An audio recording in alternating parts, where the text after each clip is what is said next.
Spurs Arsenal, Wolves Newcastle, but bookending it in 5 Live today, golf and Formula 1. We'll talk about the golf shortly, but it's F1 first. The Azerbaijan Grand Prix means an 11:55 handover, people. We are on the clock.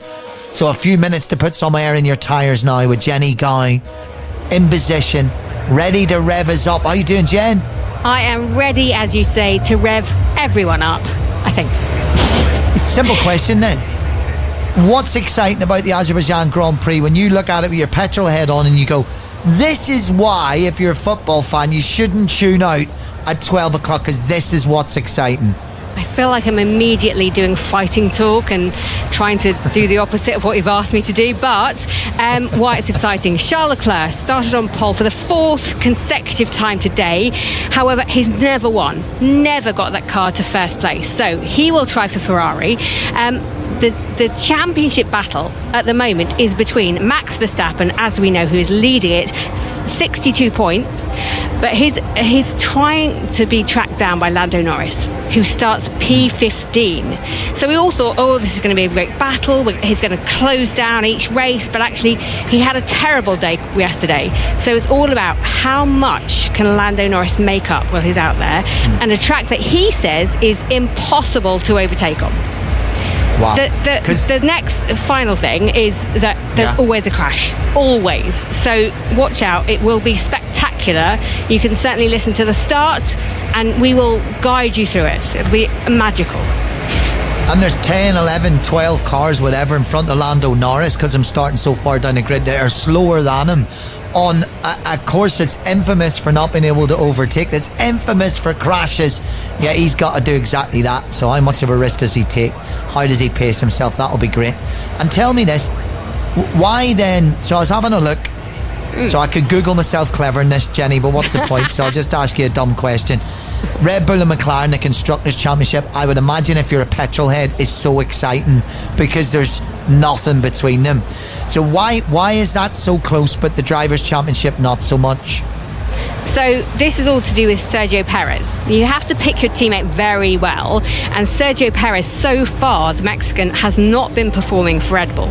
So they only really have one driver in the mix, which is the legendary Max Verstappen, whereas McLaren have Lando Norris and Oscar Piastri, the young Australian, who starts in 2nd position today and wants to win. He wants to go out there and prove he is the best.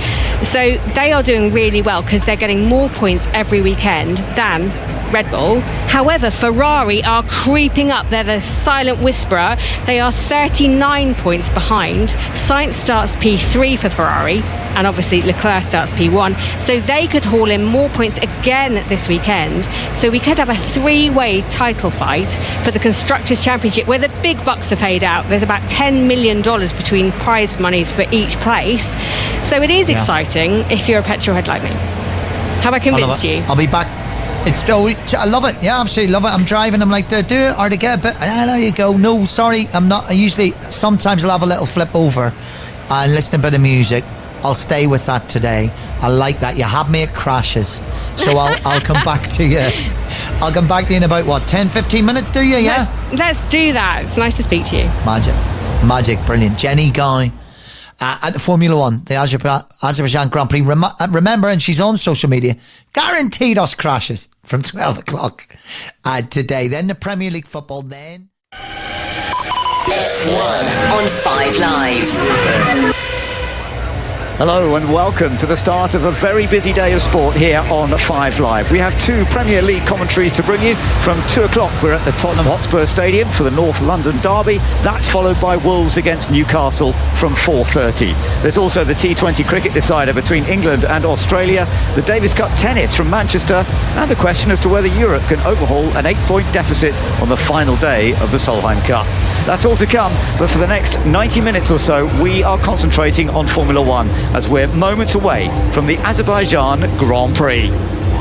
It is a race that has never been won by Ferrari, yet Monza winner Charles Leclerc starts from pole with teammate Carlos Sainz starting in third. McLaren's Oscar Piastri is going to start in between, but Lando Norris, who is fighting to put Max Verstappen under the title battle, is way down in 15th place after an unfortunate yellow flag affected him in qualifying.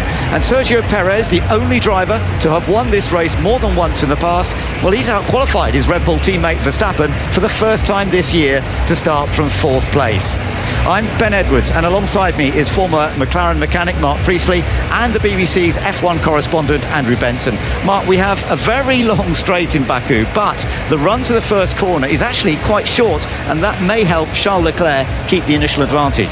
Exactly right, and that's exactly what he'll be hoping, of course. If he can get through that first corner in front, he goes into a tight and twisty part. The opening part of the lap goes through the streets, the old town of Baku here in Azerbaijan. If he can do that, he might well be able to maintain that lead right the way through the first lap. His risk is going to be that Oscar Piastri and Carlos Sainz behind them, if they stay close enough when they get onto that long straight at the end of the first lap, the slipstream effect is going to be massive.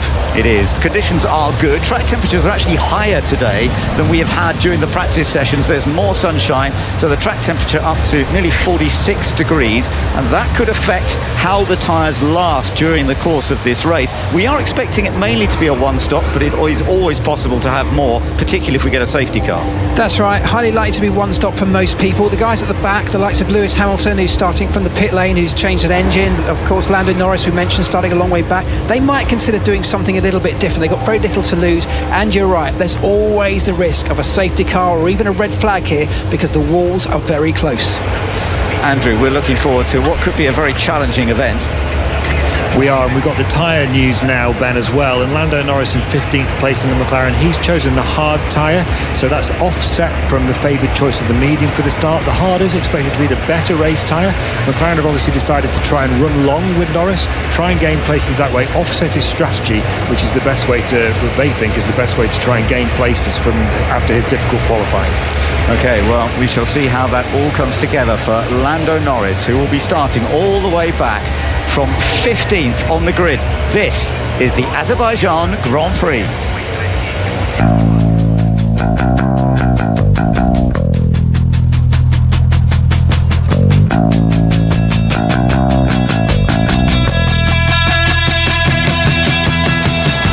Charles Leclerc for Ferrari has taken his 4th consecutive pole position in Baku, while Oscar Piastri has matched his best ever front row start in 2nd.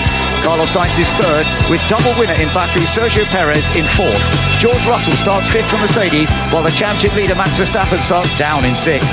Another champion, Fernando Alonso, starts 7th, but next to him is the 21-year-old Argentinian Franco Colapinto, starting his 2nd ever Grand Prix for Williams. His teammate Alex Albon is 9th, and the other rookie, Oliver Baumann, who scored points for Ferrari earlier this year, starts from 10th with the Haas team. Yuki Tsunoda 11th with RB ahead of Nico Hulkenberg in the 2nd Haas. Lance Stroll is 13th for Aston Martin, while former winner here Daniel Ricciardo starts 14th.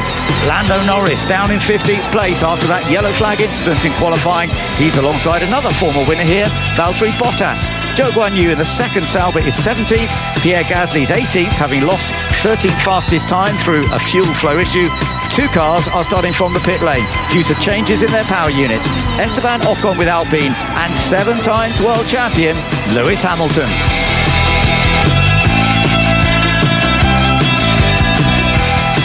Don't forget there's going to be lots of Premier League football to enjoy on 5 Live, starting at 2 p.m. with Spurs versus Arsenal. But right now, we are focused on round 17 of the 2024 F1 World Championship, the start of the final third of the season. And most of the cars are going around the track right now, but of course we have 2 cars that have to sit and wait in the pits. Yeah, notably Lewis Hamilton, as you said, the 7-time world champion. He took an extra engine early in the season, which meant that he was already pushing the limits of what the rules are allowing them to have without taking a penalty. They thought he'd have to take one at some point, and because he qualified poorly, and this is a circuit where you can overtake, it was a strategic decision to take that engine, that extra engine, bring it into their pool today. He has to start from the pit lane to do that, but in doing that, he breaks part Fermi rules, which allow him to adjust his setup specifically for the race. Everyone else has had to have a compromise between quali and the race. He might give a little advantage from that. Christian Horner looking from the Red Bull garage and Toto Wolff from Mercedes. Are they going to get a result here today? Because Ferrari are certainly looking in extremely good shape. But just bear in mind, in terms of victories here in Baku, Red Bull have the most victories. They've had 4 wins here in the past. And as we look at the list, we can see Perez with his 2 victories. Verstappen's taken a win as well. There was a win earlier on in the programme. But Mercedes have also had 3 victories. Ferrari none at all, despite having all these pole positions. They've now got 5 pole positions, but can they convert it into a race victory? I have to say Charles Leclerc is in pretty confident form. He's been confident all weekend, despite even having a crash on Friday in the practice sessions. It didn't dent his confidence. He was always happy with the way the car was balanced, the way it was set up. He's carried that now through qualifying to give him the best position of finally ticking that box of winning the Azerbaijan Grand Prix. I'm very pleased to say Jenny Gow is joining us as well. Jenny, the grid is just lining up ready for this rather unpredictable race. Yes, and very hot as well. Temperatures 27 degrees. Max Verstappen, remember, starts in 6th place on the mediums. And Lando Norris, championship contender, 62 points behind Max Verstappen, will start in 15th place. They've gone with a hard tyre, but Lando says this place is impossible to overtake in, so we'll have to wait and see. Well, we have seen some overtakes in the past, but you're right. They have actually extended the DRS zone a little bit, another 100 metres this year, although it's gone back, I think, to where it was a few years ago. They had shortened it last year. So the cars are getting onto the grid, and it is the majority of those front runners on the medium compound tyre, as you say, a few on the hards, particularly Alex Albon from the top 10. It's interesting that he's gone for the hard compound tyre as well in the Williams. Everybody now getting into position. Charles Leclerc from pole position, Oscar Piastri on the front row. Lights out, away we go. Charles Leclerc trying to make the most of this pole position. He's made a good start. Oscar Piastri now coming across to try and defend from Carlos Sainz. Sergio Perez is now alongside Carlos Sainz. I'm not sure he's quite going to be able to attack on the way into turn 2. He's having a go.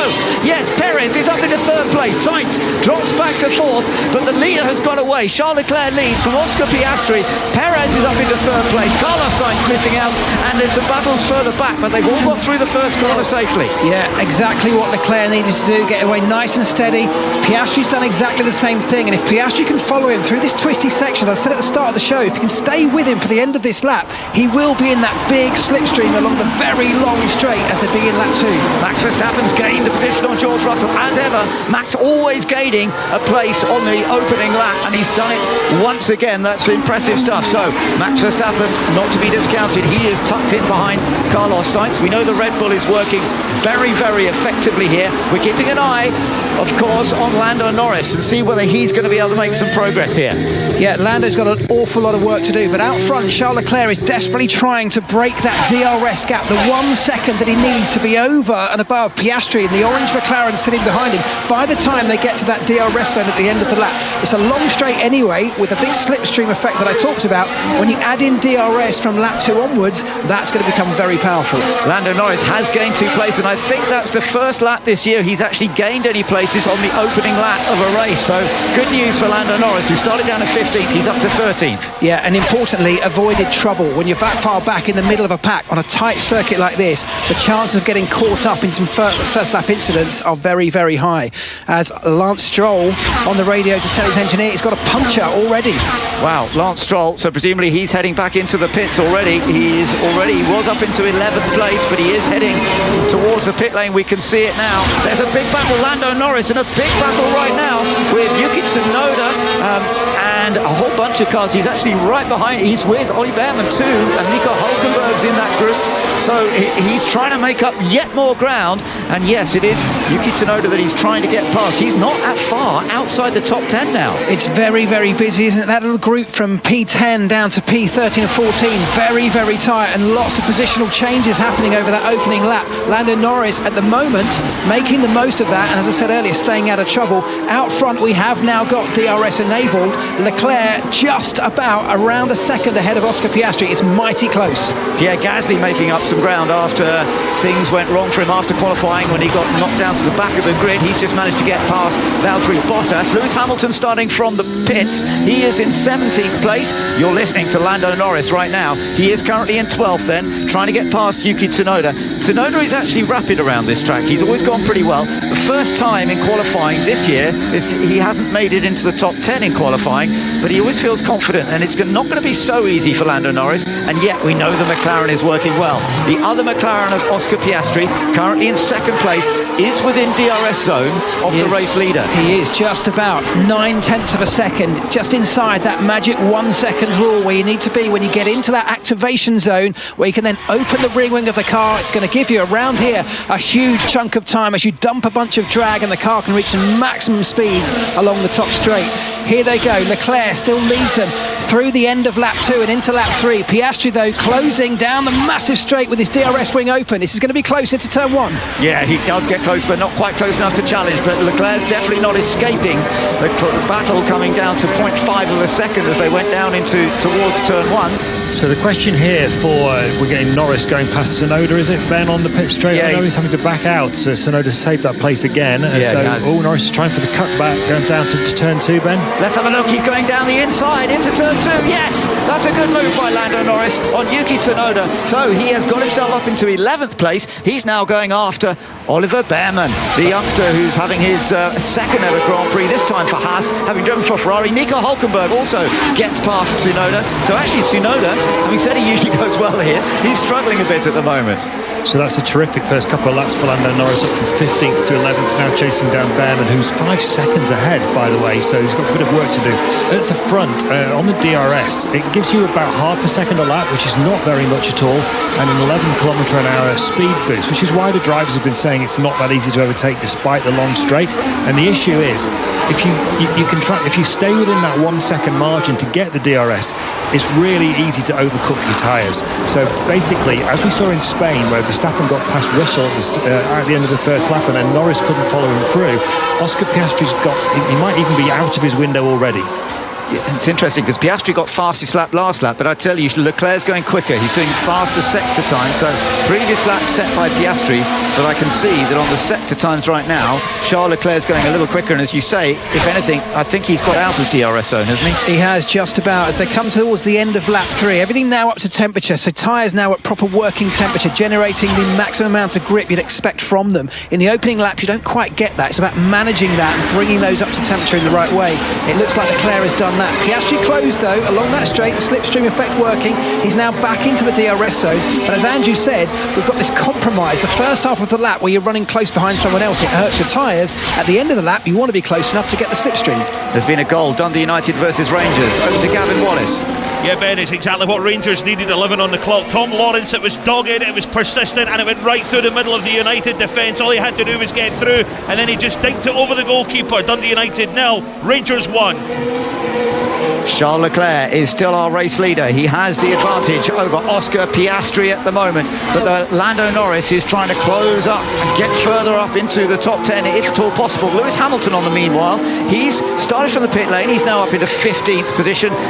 He's had success here in Baku in the past, but to come from the back, never easy. His teammate, George Russell, currently in 6th place. And Mark, we're taking another look at how the start went now. Yeah, so looking from our overhead camera that we can see, Leclerc gets a really strong start. Piastri not quite as good, but he does manage to position his car. That means that there's no way Carlos Sainz or the charging Sergio Perez can get through. So important for Piastri to hold on to that position, then he could settle down. But it was into turn 3 where Perez made that big lunge down the inside of the Ferrari, nice and clean, nice and tidy, managing to make up that all-important place, getting him into the real key position of P3 now. That is a real strong position to be as this race now rolls out. We're watching from Max Verstappen how it was for him, going down the inside, yes, of George Russell. Russell gave him a little space, and then it would have been a late break with Russell the car ahead of him as well. It was sensible stuff from both, but Max Verstappen took advantage. It was actually exactly the same move that Verstappen put on Russell that Perez put on Carlos Sainz. Both went into turn 3 down the inside. It's a key position to be in there, and they both did it nice and tidily. And we're just seeing how Lance Stroll got his puncture. It was through making contact with one of the RBs. Tsunoda, close the door, mate. Yeah, so he complains that Yuki shut the door, but it helped Lando Norris, who was right behind them. Thankfully, Lando didn't get caught up in it, and he was able to get past. Yeah, I think it's one of those, it's a bit of a 50-50 that. He did close the door on him, but we're on a 90-degree, very tight corner, and on the inside of that, you've got to be aware that there's not much space for the car on the outside. I'm not sure that's going to end in a penalty. Charles Leclerc still leads this race, but I tell you, Oscar Piastri is close behind him, less than 0.8 of a second, and Sergio Perez not far behind as well. One of the difficulties at this early stage of the race, Mark, is how much do you have to look after your tyres and how much do you go on the attack. Perez at the moment has got a nice little gap. He's not too far away. He can look after his tyres, whereas you've got to feel that Oscar being that close to Leclerc, that could put a little bit more grain into the tyres later on. It's absolutely true, but from Piastri's point of view, when you're following another car, you either need to be quite a long way back to protect those tyres, or if you want to be really close, you want to try and maximise the slipstream and get in front. I think Piastri is hoping he can break away, get in front, and then have the clear track in front of him to then protect his tyres from the rest of the race. It's going to be a tough call. This race is all going to be about tyre management, but you're right, keep an eye on Perez. Traditionally very, very good at looking after his tyres, and at the moment he's in a decent position. Yep, he's in third place, Perez. Sainz is in fourth, Verstappen in fifth, Russell sixth, Fernando Alonso in seventh. Both Williams are still well in the top 10, with Colapinto in 8th place, his teammate Alex Albon is 9th, and the top 10 completed by Oliver Behrmann in the Haas, hoping to get points for only his second ever outing in Formula 1. He had points for Ferrari in his first outing earlier this year. Let's see whether he can do that. Over the line goes Charles Leclerc, again with DRS. Piastri gets closer down the main straight, but it's not close enough to actually have a run to try and get past Charles Leclerc. We're riding on board with George Russell right now. He's not far behind Max Verstappen. He's within DRS range of Max Verstappen. Verstappen holding on to 5th place, Russell in 6th, but then there is a gap behind Russell. He doesn't have to worry about looking in his own mirrors because Fernando Alonso is some 4 seconds behind. Yeah, that's right. It's very busy, clumps of cars very close together. I've just come back to the leaders at the front here. Charles Leclerc just in front of Oscar Piastri, not by much, just over half a second. Piastri's in this window now where if he continues to try and chase him down, and he is struggling to get past, it will hurt his tyres. And in the longer game of this race, that's going to be something that could hurt him. We think the McLaren rather, is generally very good at looking after its tyres. This year, that's been one of its key strengths on race day. The Ferrari's also improved since last year, but I would say out of the two, it's the McLaren that you tend to favour. But in that second place, following in the dirty air the Ferrari, I wonder how long that will last for. It was interesting, Hamilton just put up a comment that the tyres are beginning to go away from him. It's warmer today, track temperature 45 degrees, so all of the teams are learning how these tyres are reacting. And just bear in mind, the top driver at the moment on hard tyres is Alexander Albon in 9th. Lando, how are the tyres? Yeah, they feel alright at the minute. I was just going to say, I think the hard tyre is clearly working the best out of these tyres, these cars at the moment. We're seeing Lando Norris make major progress. We're not seeing the likes of Colapinto, who's on the medium in the same car as Albon, on the hard behind him. We're not seeing Colapinto pull away. There may be there's a difference in experience there, but Albon managing to hang on to his teammate on a tyre that in theory should be slower. Now they could go very long, very deep into this race before having to make their pit stop, and when they do that, there'll be a whole bunch of gaps behind them that have opened up. It may well be that could be the right call, the right strategy to have started this race on. That's very interesting. Fastest lap's just gone to Charles Leclerc, and he has actually just opened it up a little bit over Piastri this time. He got him out of the DRS zone, and so the gap's gone up to 1.4 seconds on that last lap. Perez still in that 1.9 second gap, maintaining his sort of balance. Sainz is in 4th place, Verstappen in 5th. It could be that Piastri is actually deciding to sort of settle and let the tyres get back under control, bring temperatures down before he then makes maybe another challenge before or around the pit stops. Maybe go for something of an undercut. There's not a massive amount of tyre deg here. The undercut, so not quite as powerful as it otherwise might be at some other circuits. But I wonder if that's what's happening with Piastri right now. We're riding on board with Lando Norris, and he has caught Ollie Behrmann quite quickly. So this is a good job once again from Lando Norris. And as we've been saying, he's on the hard compound tyre, and yet the car's working extremely well as he is catching up to Ollie Behrmann, who's on the medium compound. He's in the Haas, of course, and generally the Haas car is not as a competitive race car as the McLaren behind. So you've got two Brits about to go into battle together. A youngster who's only in his ever second Grand Prix up against Lando Norris, who in terms of fighting with Max Verstappen, that is still on in terms of the championship.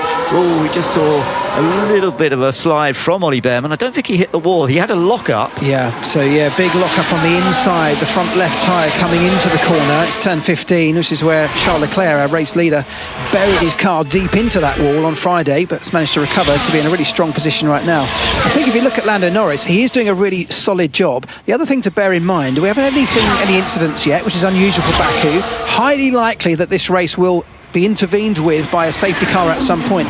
Lando does have a whole plethora of brand new soft tyres, which no one else has because of course he didn't take part in the rest of qualifying. If we were to get a late safety car or even a red flag, that's another little string to Lando Norris's bow and McLaren's bow that they have over the rest of the team. And talking of Lando Norris, he's making a move possibly here on Ollie Behrman down the inside into turn 1. It's a very straightforward move thanks to DRS, and Behrman sensibly didn't try and fight too hard, and that means that Norris is now in the top 10. Over to Jenny. Yes, just listening into Colapinto's radio, and he's just asked, let me know when I can push. So he's obviously holding something back. He's behind Fernando Alonso and doing very well, this young 21-year-old Argentine. Yeah, you're right, actually, and he's within DRS range of Alonso, and he's got Albon not far behind him, so I can understand why he's kind of asking the Williams team, what do I do next? Well, it will be, when can I push? It's really, how long do I have to look after these tyres for? We think the medium tyre, the sort of planned pit stop window would probably be from around that 12, 13, 14 onwards if you're going from a medium onto a hard one-stop strategy. So that's what we're probably expecting the first pit stops, depending on whether Deg's higher or lower than they expected before the race started. So he's wondering, how long do I have to manage my pace and look after the tyres, and when can I really start to put the slipper down and start to push, taking life out of them, potentially gaining places in the race. Absolutely. We're running on board with Lewis Hamilton right now. He's down in 15th place, remember. He's trying to get up to Pierre Gasly, but this is taking a few laps because he's behind Gasly for several laps now. Gasly's on the hard compound tyre, and again, that hard compound tyre is working well for some of these teams, and this must be teaching all the other teams who started on the mediums. Listen to Russell. I think a plastic bag just went in the side airbox. Hey, Phil, we'll keep an eye. Ooh, that's not good news if a plastic bag has gone into his side airbox on the car. It's not good news. It's also not uncommon around a street circuit. This is literally on the streets of Baku. These streets, this racetrack is used by general road traffic at most of the year, and there are fans all around. There's litter, there are leaves, there's dust, and all of this stuff can find its way into the airbox, and if it does, it can start to massively affect temperatures. You very quickly can get into overheating situations and may be forced to come into the pits to try and remove it. Absolutely. Meanwhile, Ollie Behrman, who was passed a moment ago by Lando Norris, is now under attack from his own teammate, Nico Hülkenberg. He out-qualified Hülkenberg yesterday, which was very impressive, bearing in mind that Ollie Behrman, having his first qualifying in the Haas, just missed out on the top 10, as he did, funnily enough, for Ferrari in Saudi, but then he went on to score points. But right now, Hülkenberg is putting him under some serious pressure.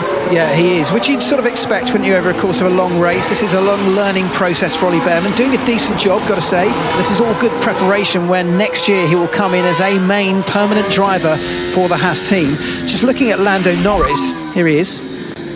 The medium is not graining yet. If anything, it's suffering from thermal deg.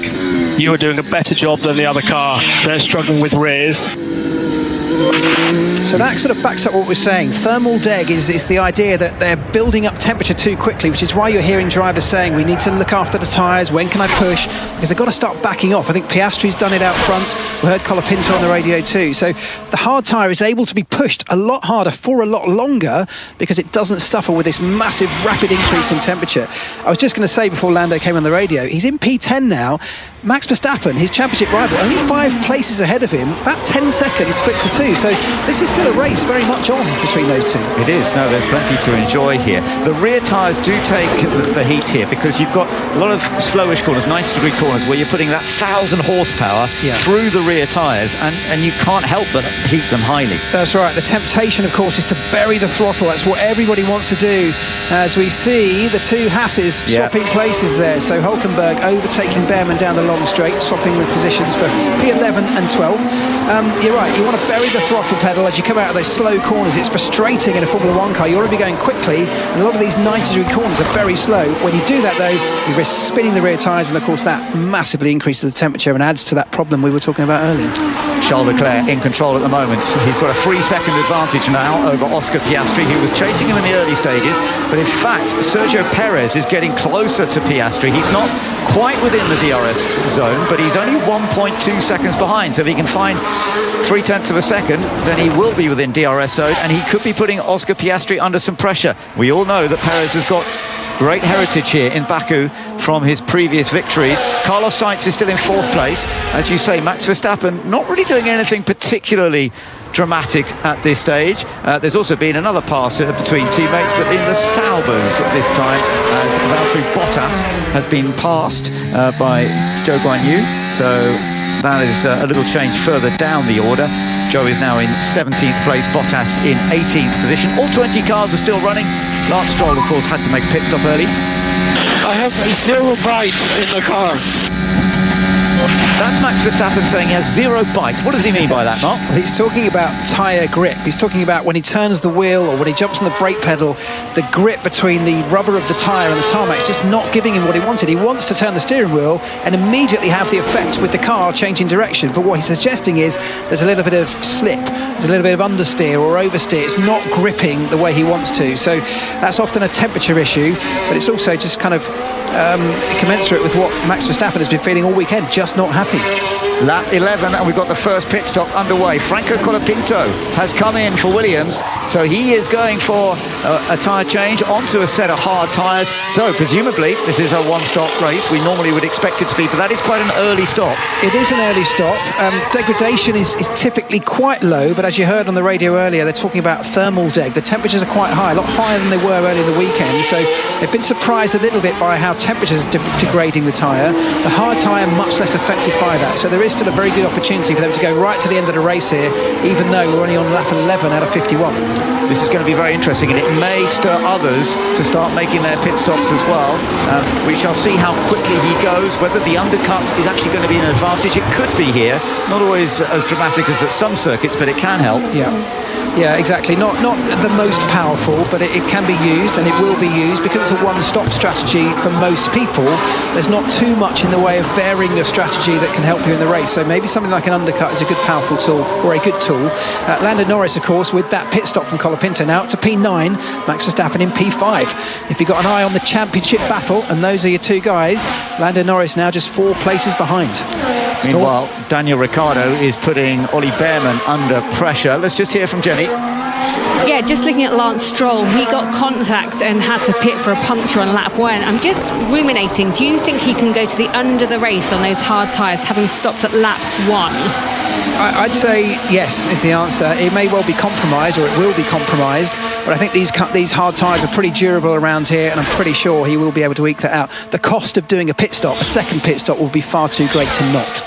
I was just watching Lewis Hamilton, and I was listening earlier that first sort of chicane, they call it a chicane, very fast coming onto the straight, normally flat out, but it's actually that we were told earlier that some of the teams are having to just ease off a little bit, and it looked to me as though whether he was flat out or not, the car was actually sliding quite a lot through there. Right, yeah, so Lewis Hamilton on the medium tyre, which is potentially a strange one, given that he started from the pit lane. You might have expected him to go onto the hard tyre like some of the others towards the back.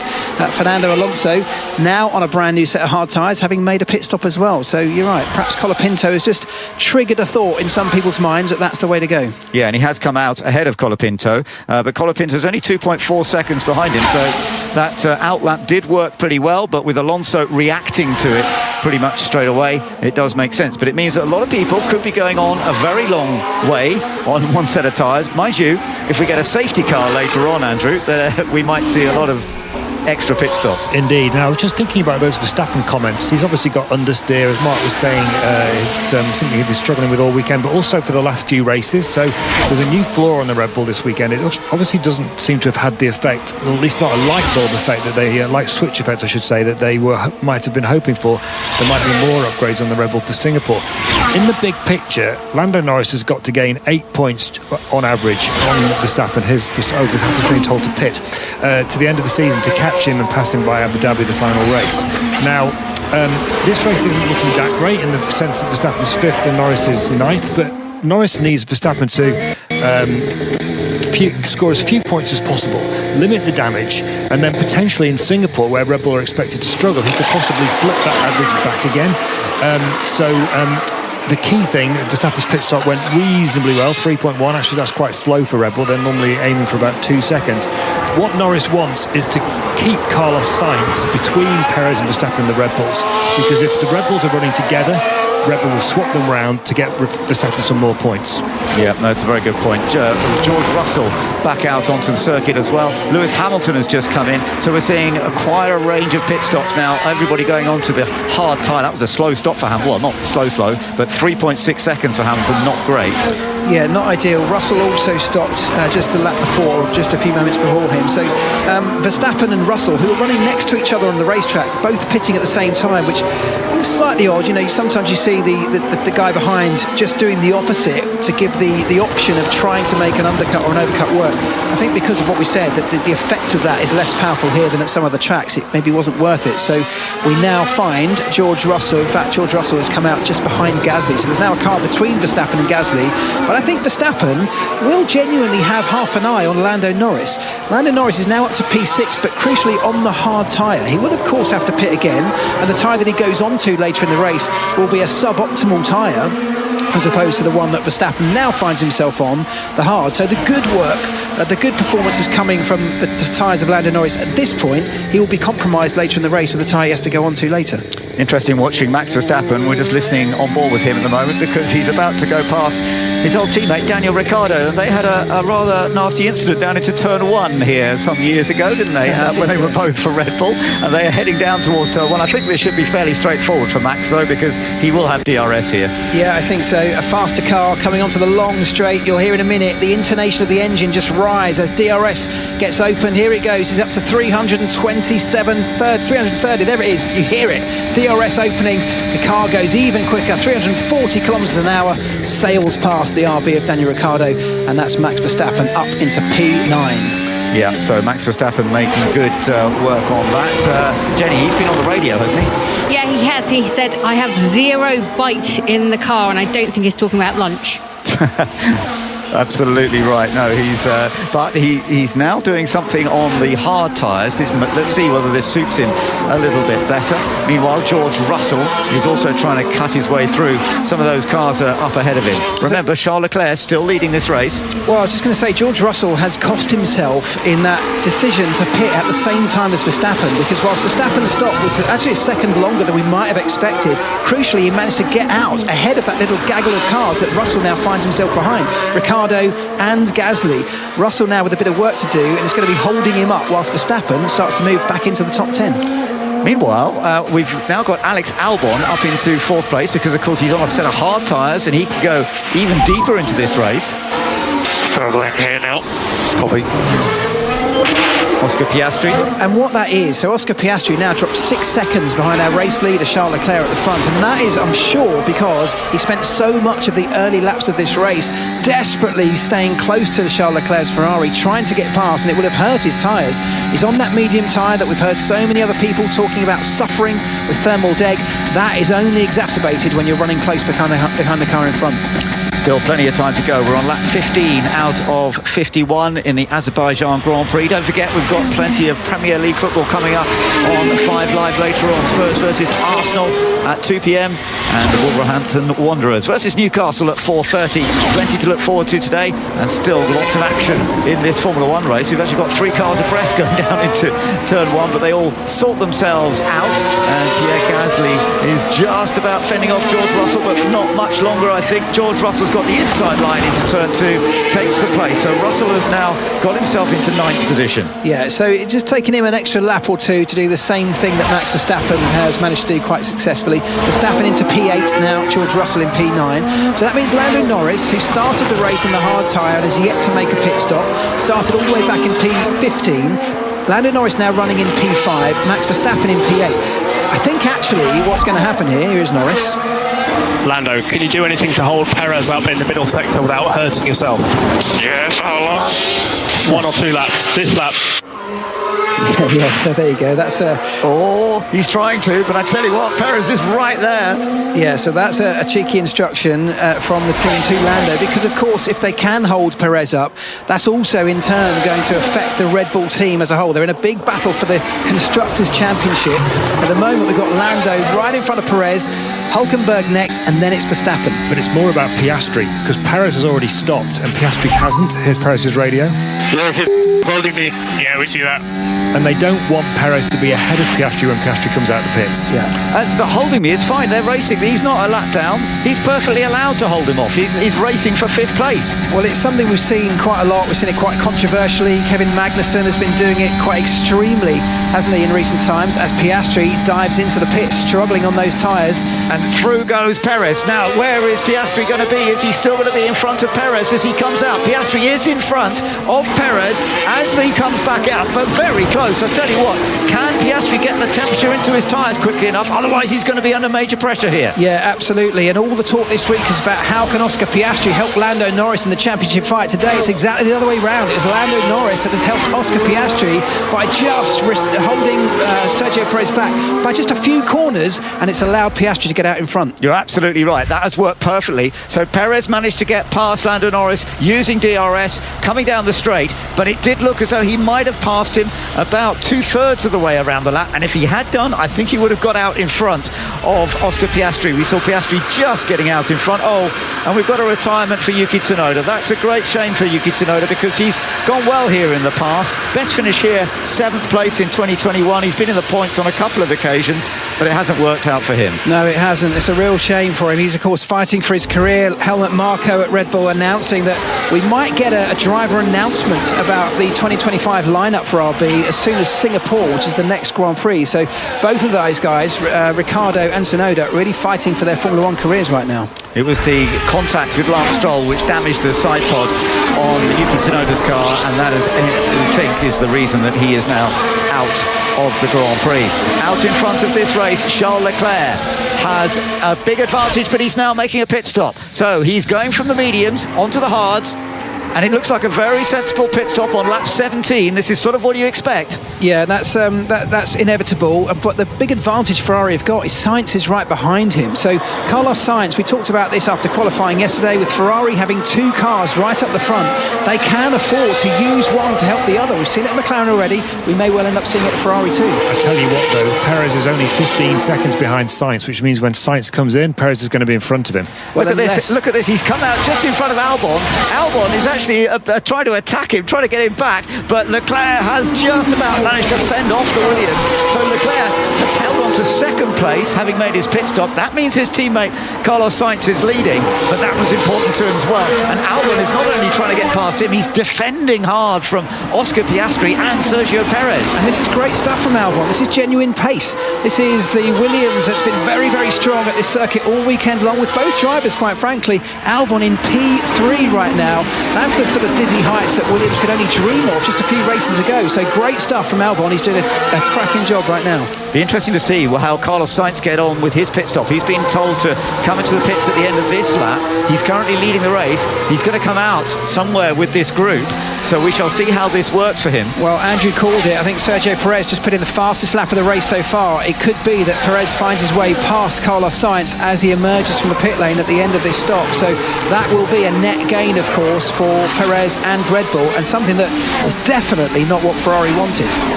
Well, let's wait and see how this operates as they come down the main straight. Alex Albon doing a fantastic job on the hard tyres that he started the race on. Remember, he has not made a pit stop as yet. You can see they're working hard through this, what is normally a flat-out chicane. The cars are sliding through there a bit. Here comes the opportunity now for Piastri to use the DRS to get past Alex Albon. Yeah, he's doing that.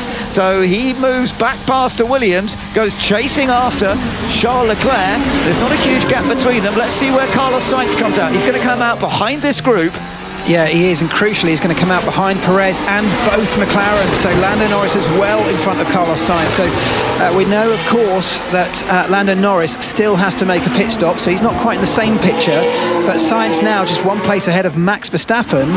Sergio Perez, crucially, ahead. So the Red Bulls have managed to find a way past the 2 Ferraris, or one of the 2 Ferraris. Sergio Perez trying hard to get past Alex Albon there. I thought that he might be able to make the move down the inside, but Albon was braking late. And fair play to Albon. He is racing for position. Yes, he hasn't made a pit stop yet, but this is his third place at the moment. Brilliant stuff from Alex Albon for Williams, but on a slightly different strategy, remember. Williams just want to score some points today. Any points would make a big difference. They're battling with Alpine down at the lower end of the constructors. We've seen some shots from on board with Hamilton. Right, he's just managed to get past Esteban Ocon, but Hamilton all the way down in 16th place. Still a lot of work to do. Yeah, a lot of work to do, but he is now on the hard tyre, as everybody on the grid, in fact, is at this point. Of course, those drivers who started on the hard will be forced to change. The regulations, for those who don't know, mandate at least one pit stop, and that means you have to use at least 2 different types of tyre from the 3 available.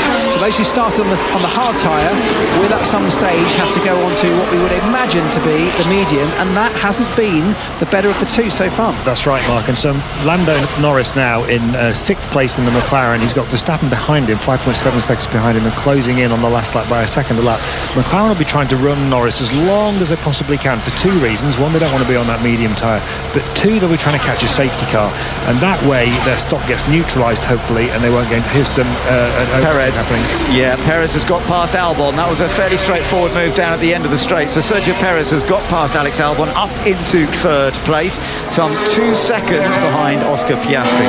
Yeah, it's great stuff from Perez. And you know, Red Bull were talking about this after qualifying. They qualified in 4th and 6th, and sort of slightly underwhelming if you think of the bigger picture of Red Bull. They're in a championship fight. Their main rival was right down the back, but they were talking about the fact that it just didn't quite get things nailed in quali, but the underlying pace, particularly on race day, was there, and we're seeing it certainly in the hands of Perez. He's a driver that's always been comfortable around this circuit. He's got a really strong record, and at the moment it looks like the best position Red Bull might have of attacking the leaders, and that's not beyond the realms of possibility.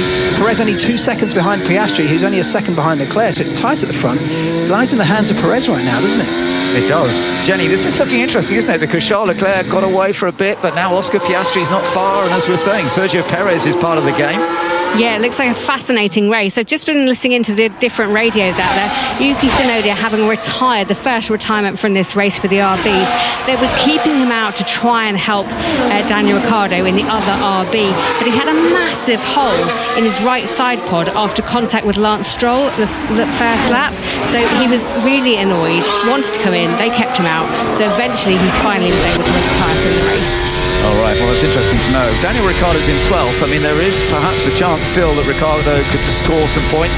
Any points matter to some of those constructors in the midfield, because it is tough when you've got 4 top teams and 8 drivers who are scoring regularly everywhere. Sometimes getting into the top 10 is a real challenge. Now, Oscar Piastri is getting closer and closer to Charles Leclerc, down towards the first corner. He's having a look down the inside. He's taking it. He's really nagging the lunch, but Leclerc's going to come back into turn 2. He goes for it, but no. Oscar Piastri holds him off. Wow, well done to Oscar Piastri. I wasn't really expecting that, but he went for it at the last moment, and he's taken the lead. I don't think any of us saw that coming. He closed all the way down that long start-finish straight, used DRS to get close. Leclerc still right behind him, but this is exactly what he was trying to do in the early phase of the race when they were on the medium tyre. Couldn't make it work then. Crucially, though, now he can control this race as long as he can maintain that position in front. Leclerc, of course, will be doing everything he can to stay in touch and do the same thing in return as they come through the end of the lap and into the beginning of the next one. But Oscar Piastri now in a really, really strong position to manage tyre life, to manage his performance and bring the rest of this race home for them. He was a long way back when he went for it, under braking. I'm amazed, and Charles Leclerc was very aware of it, because sometimes drivers would have just turned thinking, oh, he's not coming, but actually he was there, and Leclerc was very aware of it. My goodness, I'm amazed he got through the corner. It's almost like he caught Leclerc sleeping a little bit, didn't he? Maybe Leclerc didn't expect it just like we didn't, but that is a really strong move from Piastri. Just shows the confidence he's got on braking at such massively high speed around a circuit like this. That McLaren working very, very well, and for all the talk of Oscar Piastri ended up as a number 2 driver in the bigger picture of the championship fight, he's very much the number 1 at McLaren today. Fantastic stuff by Piastri. This is the 5th Baku Grand Prix that Charles Leclerc has led in his career, but he's still never won it. But I don't think he'll have given up yet, even though Oscar Piastri's made the break, and he, for the first time in his career, will now be recorded as a race leader at Azerbaijan. We shall see how this goes, because Charles Leclerc has now got DRS himself. He's getting pretty close, doesn't go on the attack, but he is not giving up on this, you can bet that. Yeah, and I tell you what, who else is just sniffing around, getting closer and closer danger as these two fight each other is Sergio Perez in the Red Bull. He is now in the DRS zone of Charles Leclerc. So they are both dragging each other down the straight behind the papaya McLaren of Oscar Piastri, our current race leader. And this is very, very tight. Just over a second covering the top three. I wonder how long this could last. We're only just coming up towards half distance, not quite there yet. Lewis Hamilton, we're just listening into Lewis at the moment. He's putting a bit of pressure on Ollie Behrman. Oh, Behrman tried to shut the door a little bit. Lewis decided to back out of it. So for the moment, Behrman stays in 14th place. Lewis Hamilton in 15th position. Both of them behind Daniel Ricciardo, who's a bit further up the road, in 13th position. But he is trying to find a way past the youngster. Behrman frustrated, no doubt, that he is not getting the opportunity perhaps to get back into the top 10. All the cars, though, still running except for Tsunoda. We've still got 19 cars on track. We're riding on board with Charles Leclerc, chasing after Oscar Piastri. He's also checking his mirrors, though, because Sergio Perez is right behind. Yeah, absolutely. It's going to be hurting them overall, isn't it? When you've got a car right behind you, you're always looking in your mirrors. You're not concentrating in the same way. You can't think about it as you normally would. Struggling a little bit. Okay, mate, the pace might feel, but you're doing a really good job. That's Lando Norris's engineer. A little conversation talking about tyres. Don't forget, Lando Norris is on the hard tyre, as everybody is right now, but Lando started the race on them, whereas most people around him started the race on the medium tyre and have now switched. So much younger hard tyres on everybody around Lando Norris. Lando has done 22 laps on those tyres.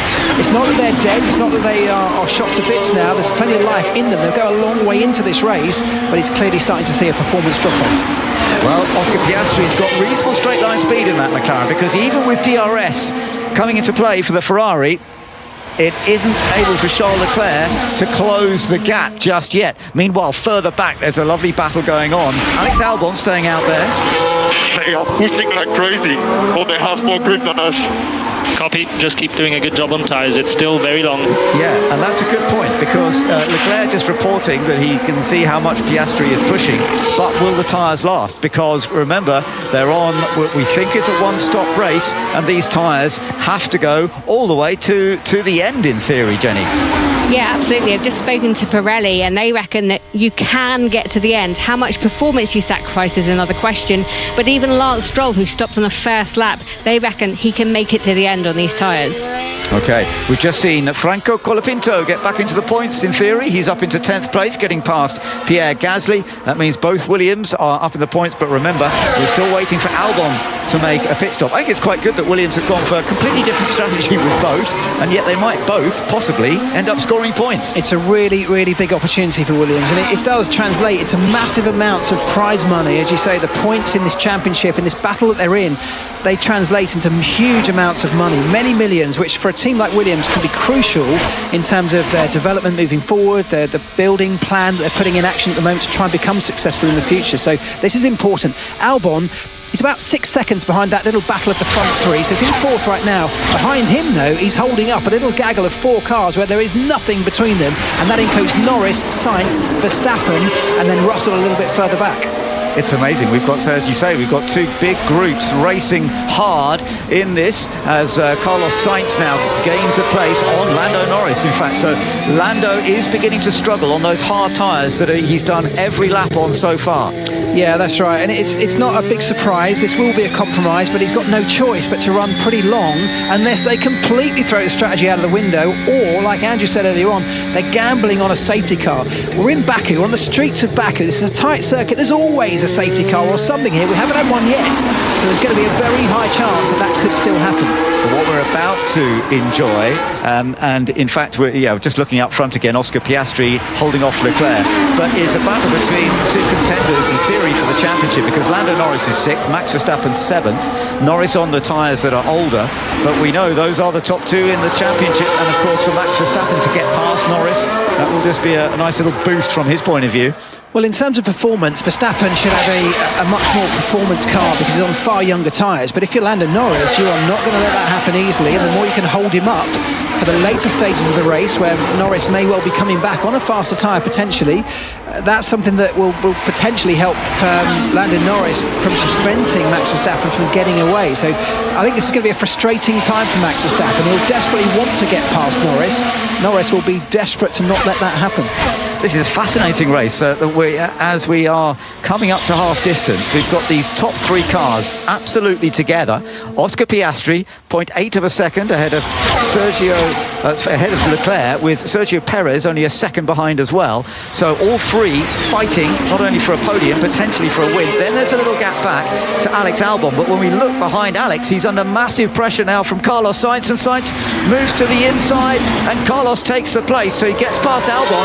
As yes, Max Verstappen trying to get past Lando Norris. Are they going to keep it clean, these two? Max Verstappen moving to the outside, Lando Norris being very defensive, quite fair but defensive. He's trying to fend off the man that he wants to catch up in the championship and fight all the way to the end to try and take the title this year. Max now having a look one way then the other. Has he got the inside line? Not quite. No, and Max just cannot afford to take risks, can he? Neither of them can particularly, but of course Max Verstappen, the championship leader, he wants to get past Lando. He's got a quicker car. To do that, he might need to take a bit of a lunge, but he knows that Lando is not going to leave that door open for him. They went wheel to wheel through 2 or 3 very tight corners there. Things got pretty tight. I'm imagining that's how it's going to stay for the remainder of this race, or at least until Lando has to make his pit stop, which we know is coming at some point. Yes, that's right. A hard current tyre. Pit window is between lap 27 and 37, so we haven't got to lap 27 yet. We're on lap 24 out of 51. There's everything you can do to get surface temp down. I'm trying. Lewis Hamilton under instruction there, but he's down in 14th place, trying to keep temperature down on the tyres, but he's chasing after the 2 Haas cars at the moment. It's been, as Verstappen actually cut the corner there, I think he sort of got things slightly wrong, slightly out of shape on the entry to turn 15. It won't be a problem, it'll go down as a breach of track limits, but you're allowed a few of those before any penalty comes. But just to show how hard Max Verstappen's pushing in this pursuit of Lando Norris. Up front it is still Oscar Piastri from Charles Leclerc. Very small gap. There's only 0.5 of a second as they went over the line that time. Sergio Perez in 3rd place. Then this other little gap to Carlos Sainz, who is now in 4th. Verstappen, listen. My brakes are not working. Verstappen saying his brakes are not working, that he's not able to brake late as he would normally expect to. Yeah, of course, what he means, they are working, because we just saw him make a big stop at the end of the long straight into turn 1. What he means is they're not working as he would expect them to be. Maybe they've overheated, maybe they're glazing. You get this effect where things get so hot, the surface just glazes and you lose some of that sort of bite in the braking phase. But he's certainly not happy, and part of that will be the frustration of now being stuck behind Lando Norris. You start to come up with all sorts of problems typically when you're in that phase, but that explains that moment ago, a few moments earlier, we talked about him cutting a corner. Yeah, fascinating stuff. We will see whether he hopefully can still make the car work. Meanwhile, there's news of the Spurs versus Arsenal match coming up later with John Murray. It's almost like roles reversed at Red Bull, it seems. It's brilliant to see Perez finding his form again, both for mentally and for his future career. But to see Verstappen just struggling down in 7th, still can't get past Lando Norris with issues in a Red Bull that he's not been happy with since China. There's big questions here. Well, if you're new to Formula One and this is your first ever weekend, well, welcome. But you might be confused as to why Norris, Verstappen and Hamilton, the 3 biggest names, are down in 6th, 7th and 14th. It's, as you say, there's a real role reversal in some of these places here.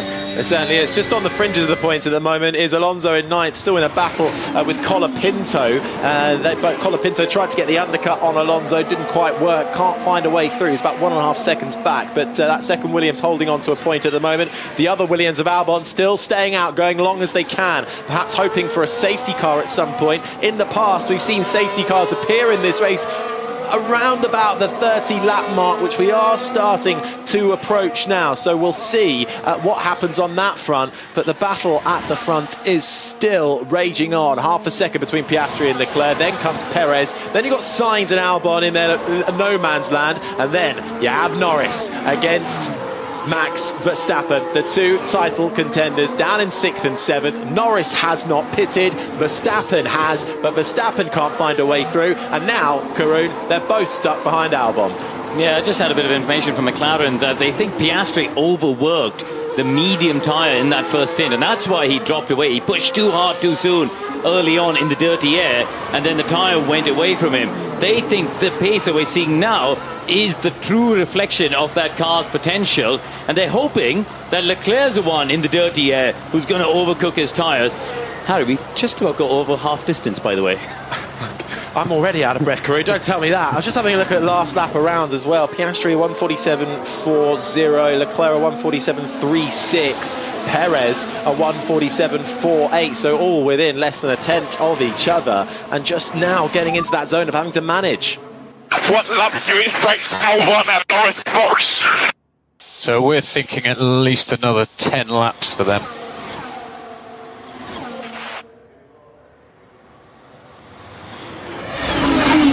Oscar Piastri still fending off Charles Leclerc, but only by a tiny margin. It is so close between the top three right now. Piastri in the McLaren, ahead of Leclerc in the Ferrari and Perez in the Red Bull. So great to see three different manufacturers all working so hard. Potentially, any of them could win this race. Carlos Sainz in fourth, Alex Albon in fifth place, and Lando Norris coming under more pressure again from Max Verstappen. Yeah, and just a little bit further back from them, we heard a key radio message there from George Russell to his engineer. They were asking the question, how long do they think Lando Norris, the man who started on the hard tyre and is still on that tyre on lap 27, how much further do they expect him to go? 10 laps was the response that George Russell received. That could be key information. That'll take him through to lap 37, which is about right, because then he goes on to what we'd expect to be the medium tyre, but that's a less performant tyre in these conditions. Maybe a little bit better now than it would have been at the start of the race, as temperatures potentially start to drop a small amount, but crucially the fuel starts to burn off. The weight of the car, the overall mass starts to drop, and that gives the tyre a little bit of an easier life. But certainly the hard tyre is one you really want to be on right now, so Lando wants to stay on it as long as possible. You're listening to the Ferrari right now, because we are riding on board with Charles Leclerc, who is still tucked in behind Oscar Piastri. And I have to say, they are both driving beautifully at this stage in the race. Both want to win.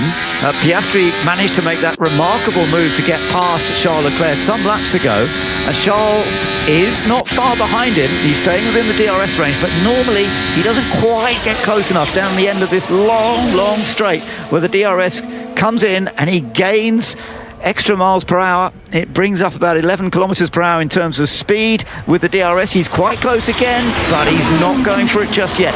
But it's the sort of thing, Mark, that I would think we're getting into the latter laps. If they're still like this, he will take some more risks than he's taking now. Yeah, and that's the key, isn't it? It's managing your tyres. Charles Leclerc's got to push hard enough to maintain that DRS range. If he drops out of that, Leclerc starts to pull away.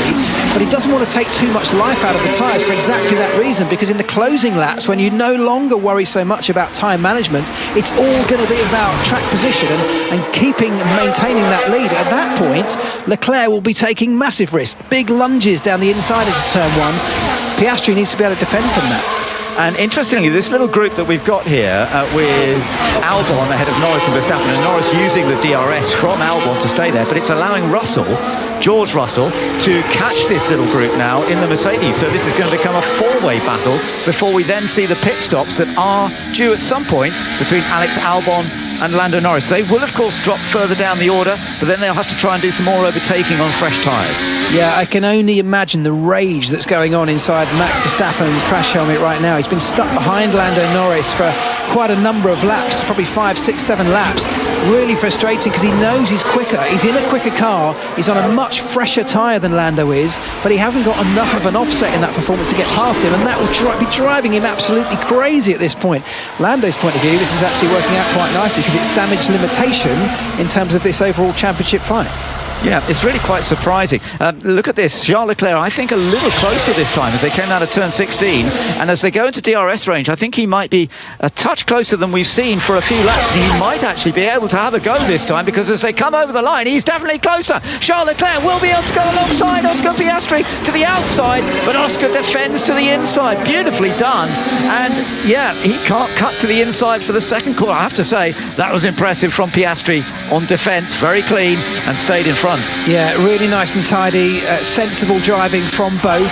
Unfortunately, Leclerc just doesn't have enough. As he came through turn one, he didn't have enough grip, enough traction to be able to blast out of the slower turn one and get down to turn three, which was that inside line where we saw the overtakes on the opening lap. That's where his other opportunity might have been, but he didn't have enough grip to punch that Ferrari out of the corner and get alongside the McLaren. Just imagine if someone else hits the wall now and we get a safety car. That would help Albon and Norris because they would have to make their pit stops. They would love to see a safety car and have a shorter pit stop time. So it looks to me like what's happened here is that the reason Leclerc got past is that they had a lap time that they thought was right. Here's some radio from Hamilton. You see now how I have to drive this thing? Copy that, Lewis. Yes, it's effective though. So Hamilton's really struggling down in 14th place and not making any progress. Just to go back to this thing at the front, I think they had a lap time target for Leclerc to keep his tyres in shape, but that allowed Piastri to be close enough to pull off that audacious pass. But now it looks to me like the Ferrari is fundamentally a quicker car. You can't normally stay this close for this long on Pirelli tyres without having a fundamental performance advantage. The only question is, can Leclerc do something before the tyres really don't have enough grip left for him to make that move? Andrew Benson, F1, the correspondent for BBC, giving us some really good information there as this battle continues up front. Oscar Piastri versus Charles Leclerc, and Mark Priestley alongside me, former mechanic for McLaren, and you were part of McLaren when they were winning lots of races, but it's still unsure right now whether they are going to win this one. No, but they have spent a long time. It's been a long journey to get back to the point where they're in this kind of position, and the team, everybody this year has been buoyed by the small numbers of race wins they've had, but more importantly, the position their car is in. This is genuine pace from McLaren.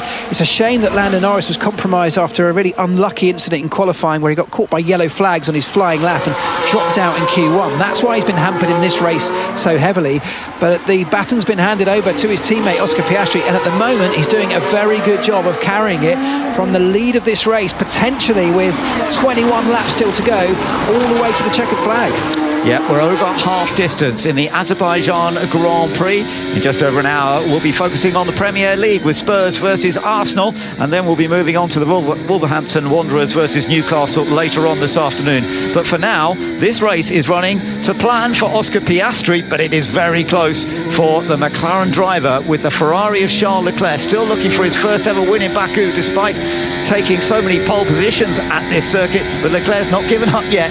He's staying in the gap, and Sergio Perez, who has taken 2 victories here in the past, he's in the game as well. Just imagine if Leclerc and Piastri have a little coming together, it'll just pass it all to Sergio Perez. It's not out of the question, is it? As we keep saying, there's almost certainly going to be some kind of incident. It very rarely passes without one on a circuit like this, where the walls are so close to the edge of the racetrack. Here's Norris. Yeah, I just don't have the pace advantage, mate.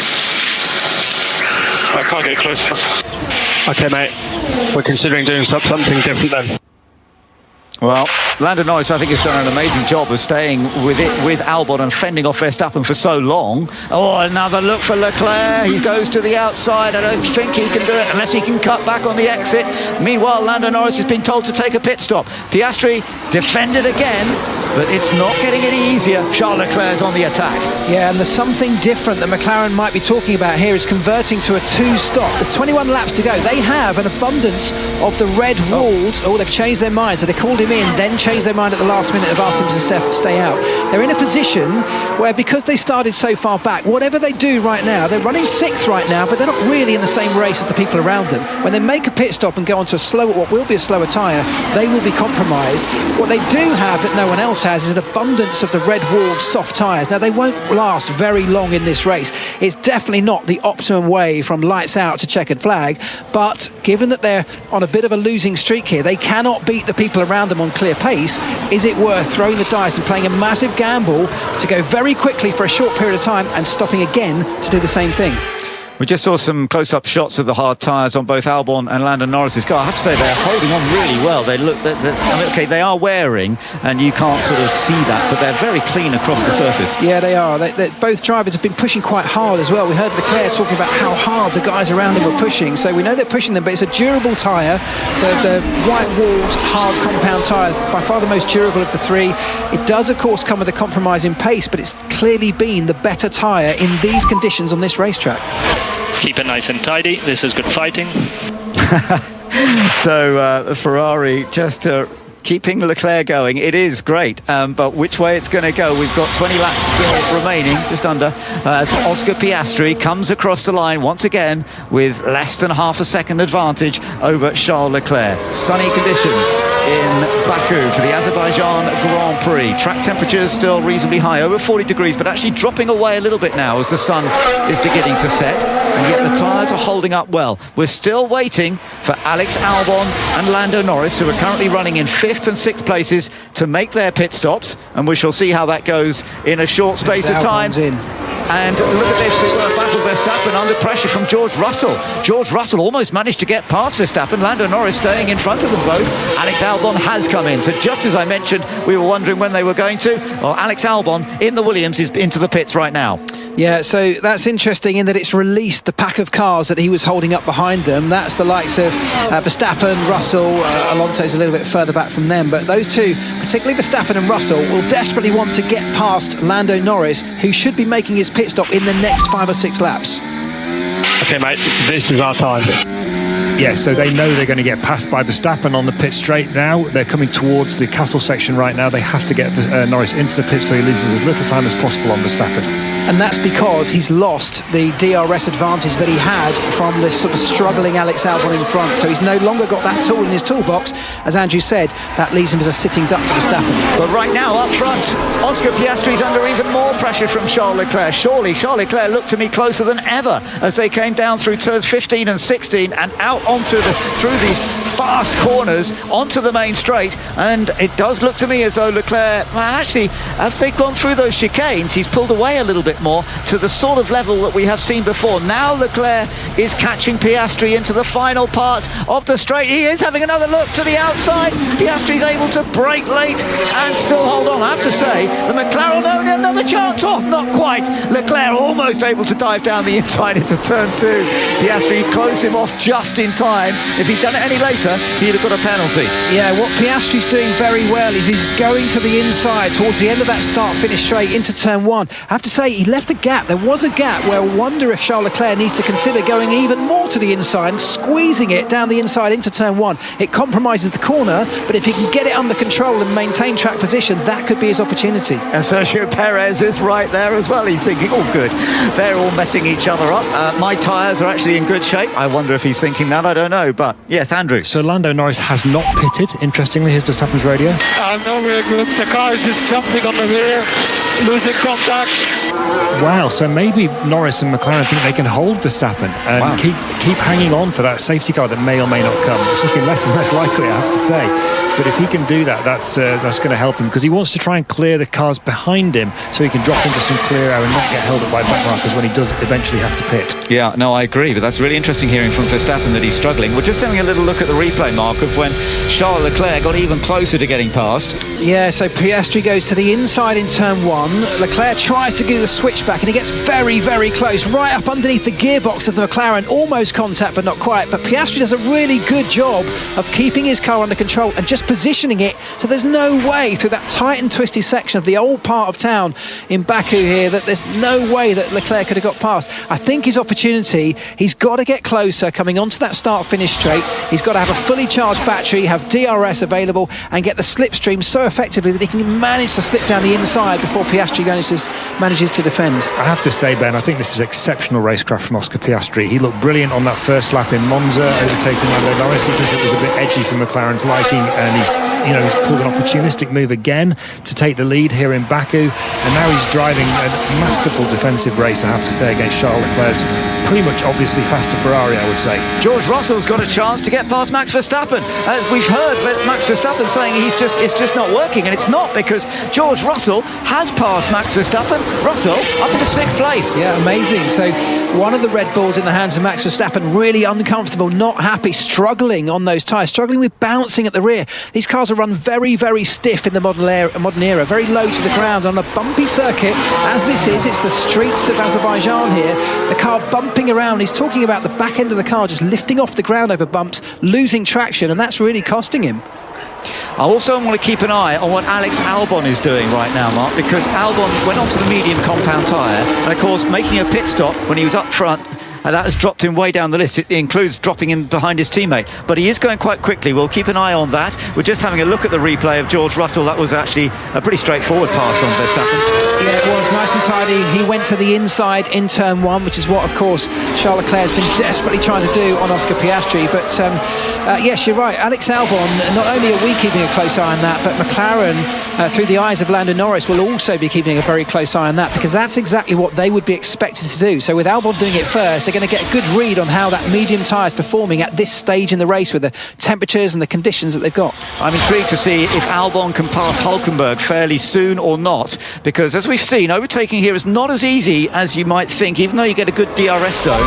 But Albon needs to make this work. Piastri's radio. Leclerc's tyres look worse than yours at the rear, slightly better on front. They're just giving him some information on what's working on the Ferrari and what's not. At the moment, though, as Andrew said, Piastri's doing a fantastic job of holding on to the lead of this race by such a tiny margin over Charles Leclerc and Sergio Perez. 4th place for Carlos Sainz, 5th still for Lando Norris, as we're just having a little look at the cars in this little lead group. 19 laps of running on these hard tyres.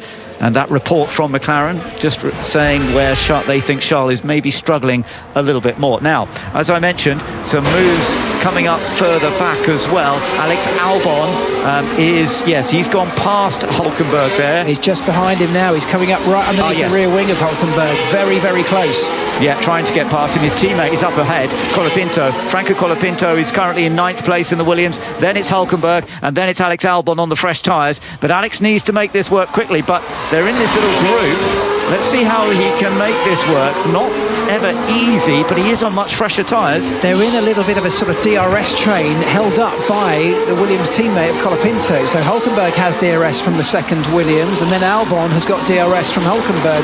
It makes it very difficult to get that speed offset coming down the long straight to affect the overtake. But all of this is hurting what we know are quite fragile medium tyres. So Albon needs to get past quickly, as you say, to get the best out of the medium tyre for the remainder of this stint. We're on board with Charles Leclerc, who again is going to have a go at Oscar Piastri for the lead of this race as they come down the start-finish straight, absolutely flat out. Is he going to be close enough to attack this time? No. And Piastri's able to take the normal, wider racing line into turn 1, and he's not close enough to challenge into corner 2 as well. As it stands at the moment, Lando Norris, of course, would still be second in the Drivers' Championship, but Piastri would be moving up the order. Come on, Charles, keep it up. And Charles Leclerc just being encouraged by his team right now. I'm not sure. Do you want to hear that message? I know. I don't know if you do or not. I think he is keeping up. I mean, he's absolutely nailing Piastri. Piastri is under huge pressure all the time. He's fending it off at the moment. On board with Nico Hülkenberg, who we know has Alex Albon right behind him, but Hülkenberg is now trying to get past Colapinto in the other Williams, and he's managed it on the approach to turn 1, and I think, yes, he has managed to make it work, and I would imagine Albon will be getting past Colapinto pretty rapidly here, but are they going to race? I think Williams are going to have to let him pass, because it's just going to be hurting the tyres on that Williams, on that Alex Albon's Williams, on the medium tyre. They're much more fragile. They don't have the longevity that the hard tyre has. You can't push them to anywhere near the same degree, so being held up behind your teammate is the last thing they want for an overall strategy plan. Charles Leclerc had a little slide over the curb on the last quite a big corner. Slide, I tell you what as well, Fernando Alonso in 8th place is doing Lando Norris a big favour at the moment, because he's just slightly ahead of that group of Hülkenberg, Colapinto and Albon, and he's 22 seconds behind Norris, and that's enough for Norris to get into the pits and get out ahead of Alonso. So that would, here's Leclerc's radio. Box opposite McLaren. Interesting. So they're all thinking about maybe is this going to end up being a 2-stop race by the sounds of that. Just back to Norris. That would mean that Norris dropped behind Verstappen, but only just behind Verstappen. So the offset of points would be very small in terms of the championship. That would be a big win for Norris if it worked out that way. Yeah, interestingly, normally the message box opposite McLaren would mean do the opposite of what the McLaren in front of is doing. Well, the McLaren continued. Was that not an instruction for Charles Leclerc to box? you know, it's I guess what I'm assuming what they mean was if the McLaren boxes don't do that, but that's a sort of atypical instruction. As it is, we've still got Piastri in front on lap 37 with Leclerc 7/10 of a second behind him, and Perez just over a second and a half back from the pair of those two. Very, very close at the front. It's completely unpredictable, I think, at the moment as to who's going to win this race. Meanwhile, Lewis Hamilton, who's having a bit of a tough race, but he is now joining the back of a little group there. Ollie Behrman and Franco Colapinto, they're all fighting away. Nico Hülkenberg battling with Alex Albon, but for the moment Hülkenberg staying in front of Albon as Colapinto going very defensive, trying to stop Ollie Behrman coming past, and Lewis Hamilton. So what a mix you've got here. You've got two of the youngest new drivers in Formula One up against one of the most experienced multiple champion right behind them. I wonder if that was two moves under braking from the second Williams there. It looked like he sort of weaved twice, but we'll see if anyone takes a closer look at that or not. But interesting stuff back there. There are battles up and down the field, but it's frustrating for anyone who's stuck in one of these little groups because it's so difficult to get past, particularly right here at the front with Piastri against Leclerc. This last two laps, actually, Piastri's just doing a very good job. He's got the gap up to 0.8. Okay, it's still within DRS zone for Charles Leclerc, and that may well change again over the next lap or two, but he looks as though he had some pretty good pace through the twistier sections of this Baku circuit, and Leclerc certainly not in a position to try and attack going it down into turn one. Sergio Perez apparently is going to be coming under threat from Carlos Sainz within 4 laps, because Sainz is putting together some good laps. That's interesting. Yeah, the second Ferrari still about 4.5 seconds behind Perez right now, but he is going quite quickly. It was an interesting message, wasn't it, from Lando Norris into the pits. There we go, lap 38. He's gone all this way into the race, 38 laps on a set of hard tyres from which he started the Grand Prix on. He now comes into the pits. The medium tyres go on, and that should see him to the end, but we know they are a tyre that's not going to last very well. Towards the end of this race, I'm pretty sure he's going to be compromised on performance. And we've seen that Albon on the mediums has really not been making the progress that he would have hoped to. He's up to 10th place now, but Lando Norris comes back out, and we'll just have to see how this works for him. Albon has got past Hülkenberg, actually, just as we were looking at that. Colapinto still protecting from Behrman with Hamilton behind. So that's the battle, just trying to get those last points in the top 10. Albon is now in 9th place. Hülkenberg in the Haas is in 10th, and Colapinto, the young Argentinian, is in 11th place, with Ollie Behrman now putting him under pressure again. Behrman looking one way then the other, but for the moment Colapinto is holding him off. Yeah, and look at where our two championship rivals have come out. Lando Norris right behind Max Verstappen. He is 15 seconds back, but he's on a brand new set of medium tyres. We know Verstappen's struggling. He's not happy with the performance of his car. He's not comfortable. I wonder, is there still an opportunity for the McLaren of Lando Norris to take points out of a Max Verstappen championship lead? It seems so unlikely starting the race from P15 on the grid with Verstappen well inside the top 10, but it's now looking like it, even if not a possibility, the damage limitation has been excellent, hasn't it, from McLaren? It has been very impressive. Reminds me of Mexico last year when Norris started from the back, or down in 17th place, got up to finish in 5th place on that occasion. Listen to Leclerc. We're thinking about plan C. What do you think? Not stupid. So plan C, I wonder what plan C is all about for Ferrari. Did he say not stupid or no, it's stupid? I think it was not stupid, wasn't it? But well, you can only assume plan C has to be a second stop, because otherwise it's just, you know, we're just seeing it out as we are, because that's the alternative. We see this out to the race, to the end of the race. If you're Oscar Piastri, it's a very difficult decision to make because you're leading this Grand Prix. Giving up track position from the lead of the race is a very difficult decision to make. Best pace to the end in order to catch Verstappen. Yeah, Lando Norris being encouraged. Meanwhile, Lewis Hamilton's got a chance to get past Ollie Behrman, but no, it's not quite enough there as they go down into turn one. I did wonder, though, about that radio message. Sometimes you put out a radio message as a team like that just to disturb the other team, make them think you're going to do something different. It does happen. I think you'd have to do something extreme to really convince McLaren to drag a driver out of the lead of the Grand Prix at this stage. He's doing an incredible job, Piastri, as we've said all along, of holding up the field. He doesn't look too much under threat, like he's got this under control. Why would he risk gambling? But if you're Leclerc and you haven't managed to find a way past, it doesn't look like you've got one, maybe it's worth rolling the dice and doing something different. But I think, for me, that's a really big gamble, and he's got to find his way through a number of cars in the closing stages to make that a net gain. Lando Norris is going quickly now. He's just set the fastest first sector, but it is a big gap to Max Verstappen. So let's just see how this goes. We've got 12 laps still to go in this race. Oscar Piastri is hanging on from Charles Leclerc right now. Leclerc getting close again on the approach to turn one. I tell you what, every corner you're going to, it's so easy to make a mistake. Leclerc? But just he started to struggle. Copy, keep it up. Leclerc saying Piastri is starting to struggle.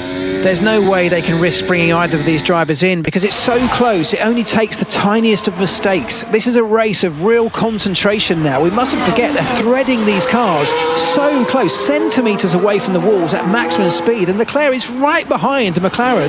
There is going to be an opportunity. There are going to be multiple opportunities before the end of the race. It's just that Piastri's doing a really solid job of driving well right now. But what has happened in the last few laps is that Perez has dropped away a little bit, hasn't he? Sergio Perez in third. He was a part of this for lap after lap, but actually the gap has opened up to him now in third. Yeah, traditionally Perez, we always talk about him being a bit of a tyre whisperer. He's someone who really does look after his tyres well, but he has been third place in this battle, running in dirty air for most of the Grand Prix, and that will have cost him.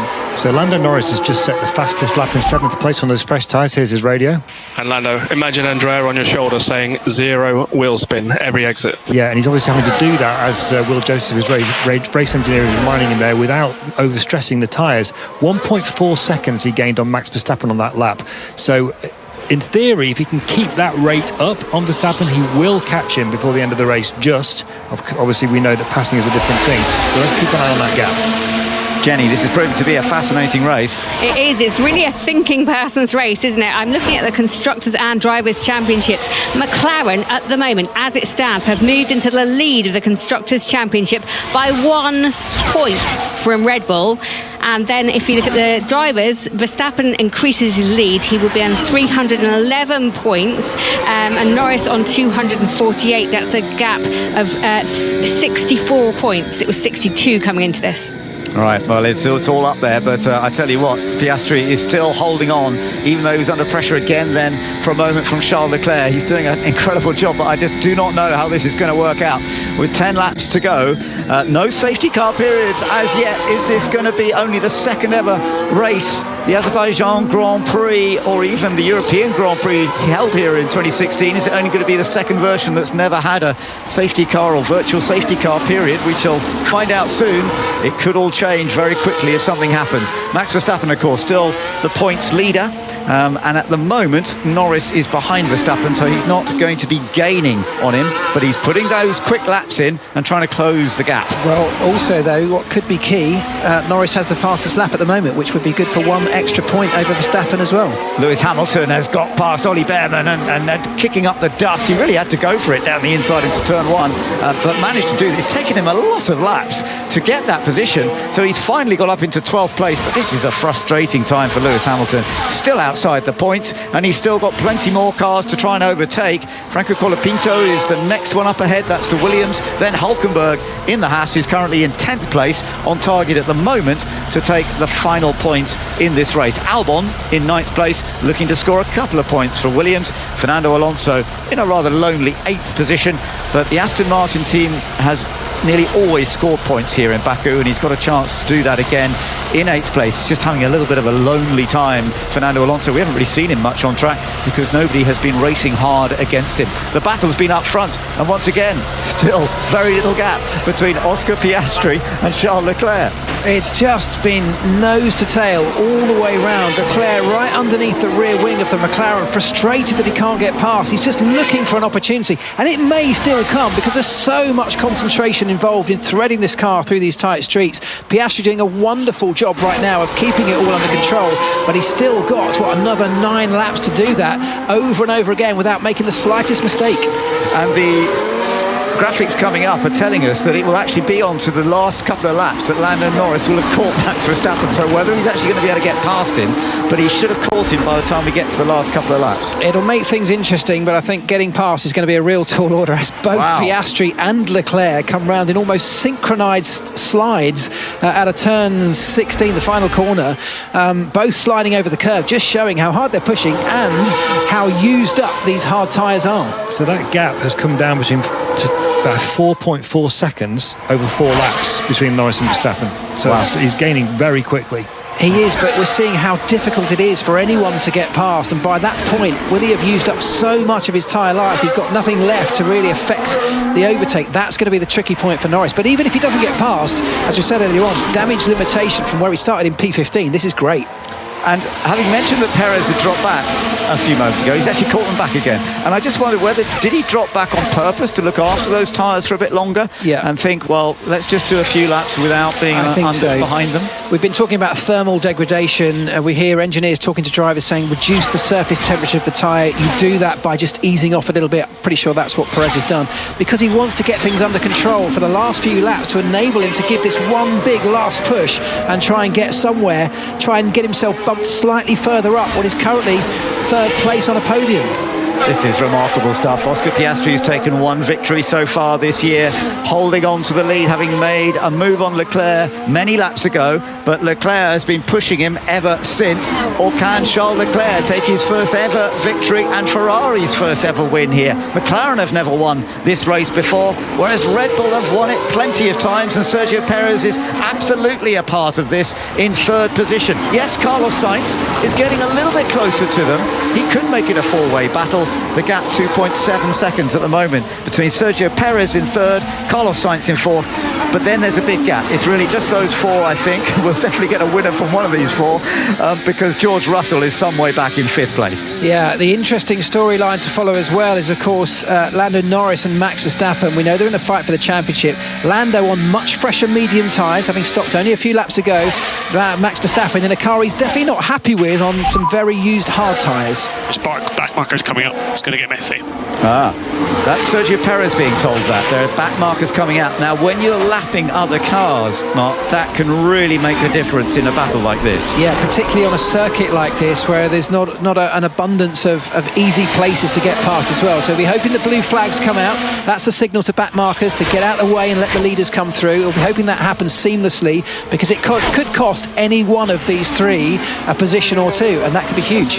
And it's even four now, because Sainz is getting closer and closer again. He is definitely closing the gap. He's not quite within DRS range, but he is definitely getting closer to this top three. Piastri leads, Leclerc in second place by half a second. They are so close. So rare to see a race quite as close. Yes, Monaco, sometimes you might watch this, because Monaco, it is so difficult to overtake. Here, it is possible, and we saw a great move by Piastri earlier, but is Charles Leclerc going to find a way past him in the remaining laps? We've still got to find out. Sergio Perez is a part of it as well.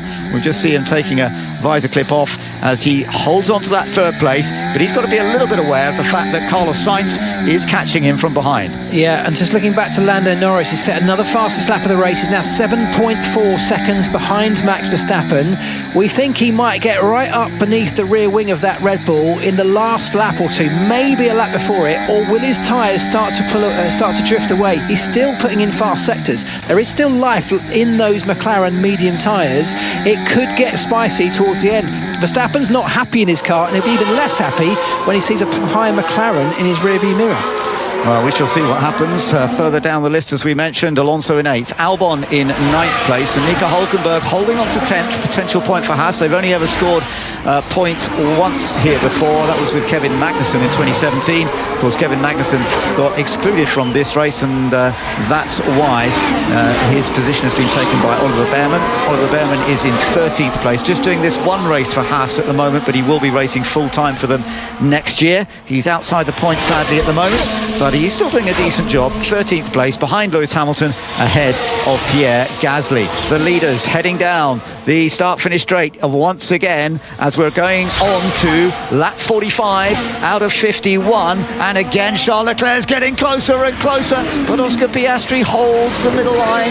Beautiful late braking. The McLaren seems to be very impressive under braking at the moment. That's where Oscar is just maintaining the control into that critical first corner. Yeah, it's got the right amount of performance in the right areas of the racetrack, hasn't it? It's coming out of the final part of the lap. Come on. That's a great message. Yeah, that was a message to Leclerc. Come on.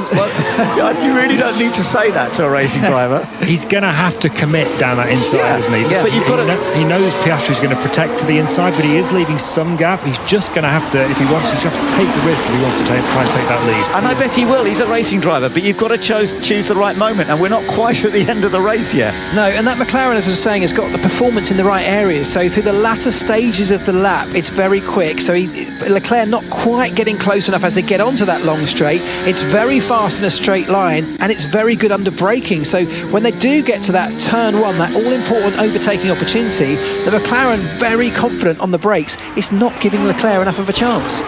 Perez has just eased off a bit again. Remember the last race at Monza, it was the other way around. Leclerc went on to beat Piastri, even though Piastri seemed to be on target to win in Monza, but he was on a two-stop strategy and Leclerc did a brilliant one-stop strategy, and it was Leclerc who won with Piastri second. Right now it's the other way around. Yeah, and Lando Norris has taken another 2 seconds out of Max Verstappen.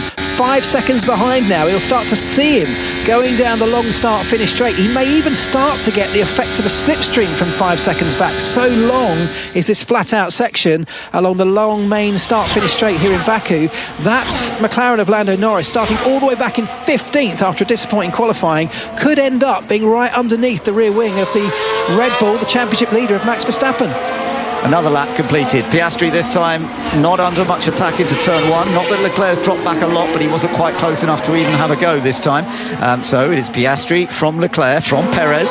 Perez, who is sometimes right with them, sometimes dropping back, but Sainz we can see in the background very much closer now to the back of Sergio Perez, and I think he is going to be within DRS zone within a lap or two. Just looking at a little replay of Oscar Piastri a moment ago, the race leader into turn 15. How close to the wall was he? Oh, that was about perfect. Very close. I mean, he may even have touched it. I think he's probably left something of a little rubber mark on the wall there, but that is mighty close. It shows how hard they're still pushing at this late phase of the race on very worn tyres with the pressure that Oscar's under from the cars that are so close behind him. He's still pushing to the limit. That is taking the maximum of concentration, and it only takes the tiniest lapse in that concentration from any one of them, and this race could be flipped on its head. I agree, because touching the walls here, not just at that section, but almost every corner, there's that very narrow section as they got the old part.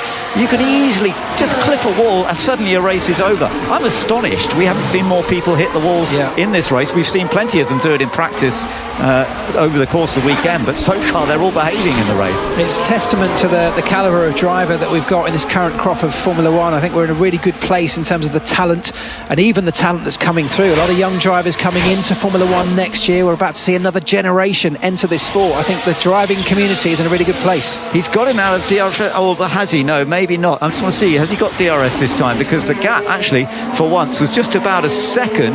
And yeah, no, he got out of DRS zone, and then it's allowed Perez to get a bit closer to Leclerc. So Leclerc's going to have to get on with it again, because he actually dropped out of the DRS zone of Oscar Piastri on that lap, and he's got Sergio Perez hunting him down. That's a good point, and that will just give Piastri the tiniest amount of breathing space to allow himself to look after tyres a little bit more, rather than constantly desperately pushing to maintain that gap. The gap's right on the cusp still. He's not in the clear yet. It's only about a second back to Leclerc, but crucially it's broken the DRS. Lance Stroll in the pits. He has a brake problem apparently, and it looks as though the race is over for Lance Stroll, and that's a great shame. Man who has had a great result here once in the past in his early years with the Williams team, but sadly he's not going to get a result or any points today. I tell you what, the Ferrari of Charles Leclerc starting to slide around. The rear tyres are definitely dropping away. I've just seen 2 corners where Leclerc has struggled to get the power down and the back end just stepping out, and Sergio Perez right behind him in the Red Bull will be loving the sight of that, because he'll smell blood. Carlos Sainz is also catching him. So you're right, Oscar Piastri is actually managing to break away a little bit now. The gap up to 1.5 seconds, and Piastri just easing away a touch. As long as he doesn't make an error, then Charles Leclerc, as you say, you can see the back end of the car looking a little bit less stable now, and he could be under pressure from Sergio Perez with Carlos Sainz. I'm not sure Carlos is going to be able to help Leclerc at this point. He's just trying to catch them both. Let's see what it looks like down the main straight, because yeah, Leclerc definitely out of the DRS zone of Piastri, but Perez within 6/10. Has Perez got the straight line speed now to really put Charles Leclerc under pressure, coming down the start-finish straight? The Ferrari's still very quick in a straight line, even without the DRS operating, and actually I think, there's no chance there for Perez to get alongside. No, and key to all of this working out this way, of course, was Oscar Piastri. I think Leclerc even clipped the wall, I think, there. I didn't see a replay of that, but it was mighty close. I think key to all of this happening was Oscar getting past so early when they switched onto the hard tyre. Here's Leclerc. No real tyres. No real tyres at all. Yeah, you can see it. You can see it in the way that he's driving, and here comes Perez. He really can smell the opportunities alongside him, not close enough into turn 3, but he's very, very close, and I don't think these 4 cars are going to finish in the order they're in right now. Absolutely, and it's not looking as though Leclerc is going to win this race yet again. And Ferrari, they've been up front so often in the Azerbaijan Grand Prix, and yet to take a victory is always proving difficult. Mind you, let's keep an eye on Lando Norris as well, because Lando is now just 1.1 seconds behind Max Verstappen. With the battle in the championship contenders, Lando Norris is really in with a shout now. He's going to be within the DRS zone of his big rival Max Verstappen, and we could see a change further back. So we are going to be enjoying 2 big battles going on here. Piastri is our race leader. He's opening up that gap a touch more. The fight for second place is on between Leclerc and Perez, potentially even Carlos Sainz. But the fight for 6th place and for vital points between Max Verstappen and Lando Norris. I think Lando could get him here. He's well inside DRS now as they come towards the latter stages of the lap. They're now in the flat out section. Is he close enough? About half a second back. Maybe not this lap, but it's happening. It's getting very close. Lando following Verstappen out of the final couple of corners now before they bury the throttle for 2 full kilometres. Can the McLaren get past his main title rival with 3 laps to go? Yeah, 3 laps to go. Sergio Perez having a little bit more of a look at Charles Leclerc, but Charles Leclerc's able to defend into turn 1 and hold on to second place. Piastri's getting away out in front, but there is every battle going on, and now Lando Norris we're riding with. He is chasing down Max Verstappen. DRS in operation. Here we go. Lando Norris moves to the outside. Verstappen has the inside line into turn 1. Late braking. Lando Norris goes around the outside. He has gone past his huge rival, manages to just miss the wall, and Lando Norris into 6th place. Yeah, amazing stuff from Lando and McLaren. For those who've just joined us late, Lando started back in P15 for today's Grand Prix. He was on a very different tyre strategy, offset to the guys up front, starting on the hard tyre, running long into the race and switching onto the medium, and with just 2 laps to go, he's managed to get past Max Verstappen. That's going to put him into a great position for this championship. It's going to eat more points out of Max Verstappen's lead, and that's crucial. Yeah, and we'll be watching the Constructors' Championship points as well, because both McLaren and Red Bull are scoring today, but the gap was only 8 points before we got underway. This has been an absolutely fascinating race. We've got lots more sport coming up on 5 Live today, and we've got Spurs versus Arsenal coming up at 2 o'clock.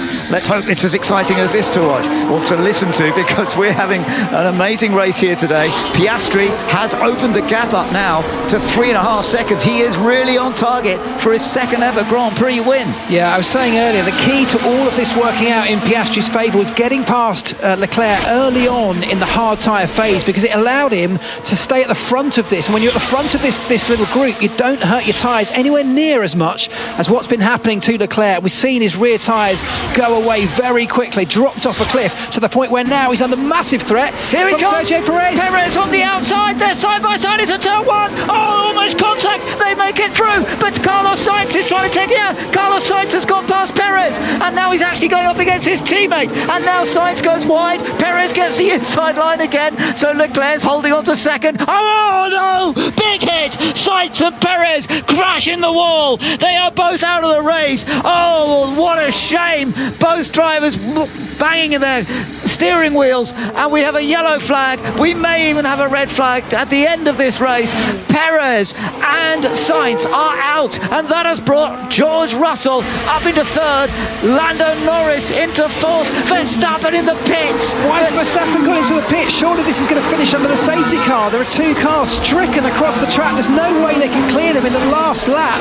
They've either got to neutralise that with double wave yellows for the 1 or 2 remaining laps, or it's going to be a safety car to the end. My goodness, this has all changed, but it is Oscar Piastri who's taking the victory. Let's have another look at what happened. So, Sergio Perez trying to get past Charles Leclerc. They went side by side, and then Carlos Sainz dived through on the exit of turn 1. He got in front of Perez, had a little look at his teammate, but didn't do anything silly. Leclerc kept control. Sainz was quite wide into turn 2. Perez started to get alongside. Sainz, well, there was only a slight touch. I mean, Sainz did come across a bit, but it was a tiny touch, and it took them both in the wall. It could have happened at 3 or 4 points leading up to that. So close were they. It was great racing up to that point, but frustrating and disappointing for both of those. Here's Perez. You see what did, man? What the Is she crazy or what? Idiot. They were just running so close to each other down the straight, both of them running wheel to wheel. Safety car's been deployed. Virtual safety car's been deployed. That's interesting, because that suggests that the race is going to finish. That's Sainz's radio. He doesn't understand what's happened either. Yeah, but I don't get it. Yeah, well, Sainz didn't really suddenly move left. There might have been just I was surprised in a way that Perez didn't just ease to the left a little bit more. Normally, as a driver, if you're on the inside of someone, you sometimes just, especially when you're coming up to a left-hander, you'd think he might have eased to the left. They both sort of held position a little bit. Maybe Sainz did just drift across a little bit. That was the contact that was made into the wall.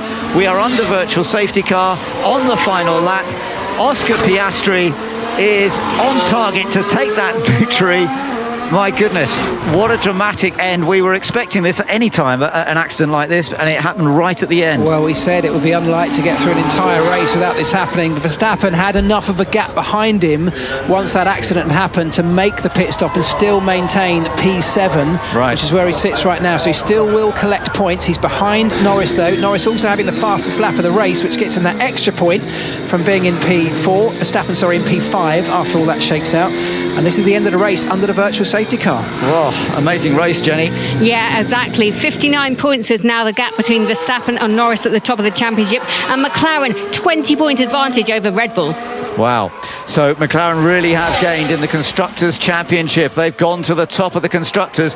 But what a performance by Oscar Piastri. He has that move that he made on Charles Leclerc relatively early in this race was incredibly brave, but beautifully done. And then the way he fended off Charles Leclerc for lap after lap after lap was incredible. I thought at some point he might make an error. They both made tiny errors every now and then, but ultimately it was a fantastic performance by Oscar Piastri, and he is on target to take victory as we are under virtual safety car. The checker flag will be out as he comes across the line. But what a brilliant performance by the young Australian at McLaren, who took his first win earlier this year, and that was with a bit of cooperation with his teammate Lando Norris. Today it's been all about him. He started in second place on the grid.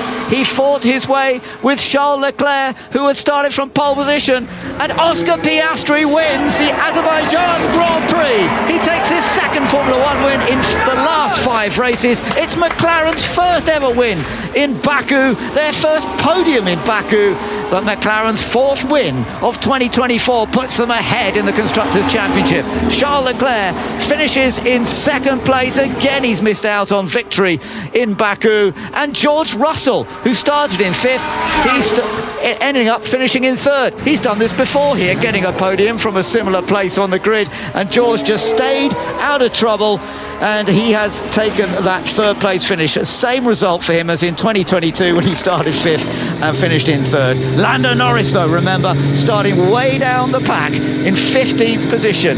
He finished in 4th, and he gained points on Verstappen, who finished in 5th position. Yeah, what a great day for McLaren that was. There was damage limitation on one side, and on the other side they maximised the opportunity with Piastri. Here he is.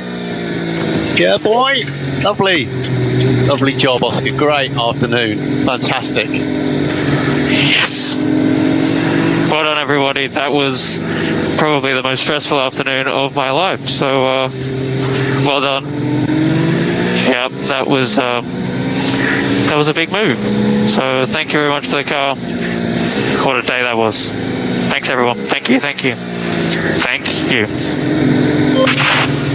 Well, remarkable stuff, wasn't it, from him? It really was. It was such a mature drive as well. He's just talked about it there being the most stressful afternoon of his life, and you can understand why, because for most of that race, certainly from the point where he overtook Charles Leclerc and got into the lead in that really key overtaking move that I talked about earlier on, from that point onwards it was stressful because he had his mirrors full of a Ferrari, a Red Bull, then a second Ferrari as well, and all of the way through the second half of that race he had to defend. He had to be constantly worrying about where the attack was going to come from behind, and he didn't put a foot wrong. It was astonishing. I'm truly impressed by what I have seen. It's the second ever win in Baku from second on the grid. P2, not what we wanted, but some good points. Thank you. Yeah, careful not on what debris. we wanted, and obviously very unlucky in the last laps with Carlos. We were struggling so much more with the car. We were struggling so much more with the car on hard. Yeah, so Charles Leclerc disappointed that he still hasn't had his first victory here in Baku, but he fought hard, he worked hard at it, and in the end he had to settle for second place. And George Russell, of course, getting that third place. Some useful points for Mercedes. It wasn't quite so good for Hamilton, but he did score a couple of points in the end for ninth. Well done to Williams, both in the points, getting their best results of the season, and with that they will actually have moved ahead of Alpine in the Constructors' Championship. So that is all good stuff, and we shall see how it goes. So, all good stuff, but we've got lots to look forward to on 5 Live. We'll be going to Darren Fletcher soon for the Tottenham Hotspur versus Arsenal in the Premier League. That's coming up very soon. But first of all, let's go to BBC News with Fraser Dainton. The Voice